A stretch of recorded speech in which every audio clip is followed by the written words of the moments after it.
ब्रह्मा की बनाई सृष्टि में स्वयं आता है, तब तो ब्रह्मा पिता हो गए ना। तब ब्रह्मा पिता हो गए। वैसे तो परम पिता शिव है। ब्रह्मा की बनाई सृष्टि में जब महादेव कोई अवधूत के रूप में अवतार ले ले जगत के कल्याण के लिए या किसी आश्रित को पार करने के लिए, तब भी शिव तो शिव ही होता है और उसकी पहचान है सत्यम और सुंदरम। ये उसकी पहचान है। ये बड़ी अटपटी कथा है। महादेव की आज्ञा से ब्रह्मा विष्णु रुद्र अपने अपने काम में लग गए। रुद्र महादेव के हृदय से प्रकट है, इसीलिए रुद्र है। परम शिव अलग तत्व है। रुद्र और रौद्र उसमें भी फर्क है। लोग रुद्र को रौद्र समझते हैं, खतरनाक। नहीं, रुद्र अलग है। रुद्र तो नमी है, नम्र है, शिव की आंखों के अश्रु बूंद है, वो रुद्र है। रौद्र अलग है।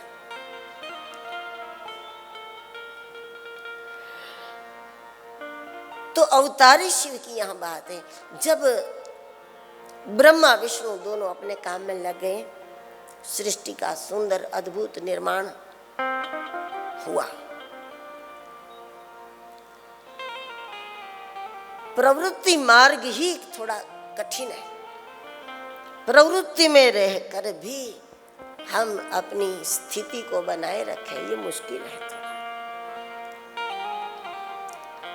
दोनों के लिए सत्संग आवश्यक है, नहीं तो शिव चिंतन छूट जाता है, हम अपने लक्ष्य को भूल जाते हैं। प्रवृत्ति करने वाला यदि सत्संग भजन नहीं करेगा तो प्रवृत्ति प्रपंच में फंसा देगी, और निवृत्ति करने वाला निवृत्ति का व्यक्ति भी सत्संग भजन नहीं करता तो निवृत्ति उसको निराश कर देगी, निवृत्ति उसको आलसी बना देगी, प्रमादी कर देगी। दोनों मार्ग के लिए जरूरी है सत्संग भजन बना रहे तो प्रवृत्ति करने वाला प्रपंच से बचे और निवृत्ति मार्ग पर चलने वाला निवृत्ति में स्वार्थ वृत्ति के बिना अखंड प्रवृत्ति करे। सृष्टि का निर्माण हो गया, लेकिन अपनी सृष्टि को देखकर यह कथा ऐसी है कि अपनी बेटी है संध्या ब्रह्मा की, और ब्रह्मा मोहित हो गए। बेटी में तो मोहित हो गए, मतलब शास्त्रों की भाषा इस प्रकार की है। स्पष्ट भाषा में पुराण नहीं होता है, थोड़ा बहुत तो समाधि भाषा में होता ही है सब कुछ। और ऐसे सब कुछ स्पष्ट हो तब तो कोई भी लेकर बैठ जाएंगे इसको। ग्रंथ को खोलने के बाद भी खोलना पड़ता है। जैसे कंप्यूटर को जब आपने कुछ पासवर्ड डाल दिया तो फिर पासवर्ड के बिना वो खुलेगा नहीं, भले ही लाइट हो सब कुछ हो। उस प्रकार पुराणों का भी अपना कुछ पासवर्ड होता है, नहीं तो अनधिकारी भी बैठ जाए ना, अनधिकारी भी लेकर बैठ जाए।